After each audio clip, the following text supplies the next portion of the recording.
নির্বাচন সামনে রেখে অবৈধ অস্ত্র উদ্ধারে ব্যর্থ সরকার, আইনশৃঙ্খলা পরিস্থিতি এখনো উন্নত হয়নি, এমনটা বলেছেন বিএনপি মহাসচিব মির্জা ফখরুল ইসলাম আলমগীর। সকালে ঠাকুরগাঁওয়ের নিজ বাসভবনে সাংবাদিকদের বিভিন্ন প্রশ্নের জবাবে এমন কথা বলেন তিনি। নির্বাচনের আগেই আইনশৃঙ্খলা পরিস্থিতির উন্নয়ন ঘটবে এমন প্রত্যাশা বিএনপির। ক্ষমতায় গেলে তিস্তা, পদ্মা সহ অভিন্ন নদীগুলোর বিষয়ে ভারতের সাথে আলোচনার মাধ্যমে পানির ন্যায্য হিস্সা আদায় করা হবে এমনটা জানান ফখরুল। বলেন, ভারতের সাথে পারস্পরিক সম্মান বজায় রেখে দাবি আদায় করবে বাংলাদেশ। এ সময় বিএনপি চেয়ারম্যান তারেক রহমানের স্থগিত হওয়ার 9 দিনের সফর নিয়েও প্রশ্ন করা হয়।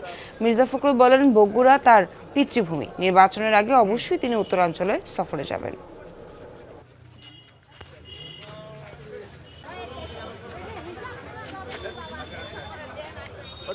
আমরা এটাতে খুব উদ্বিগ্ন, কনসার্ন। বিষয়টা আমরা মনে করি এটা সরকারের একটা ব্যর্থতাই বলবো যে তারা অস্ত্র উদ্ধার করতে পারেনি এবং এখন পর্যন্ত আইনশৃঙ্খলা পরিস্থিতি সেই রকম একটা উন্নত হয়েছে বলে আমার কাছে মনে হয় না। তবে আমি আশাবাদী, আমি মনে করি যে নির্বাচন চলাকালীন সবাই সেটা ইমপ্রুভ করবে আরও।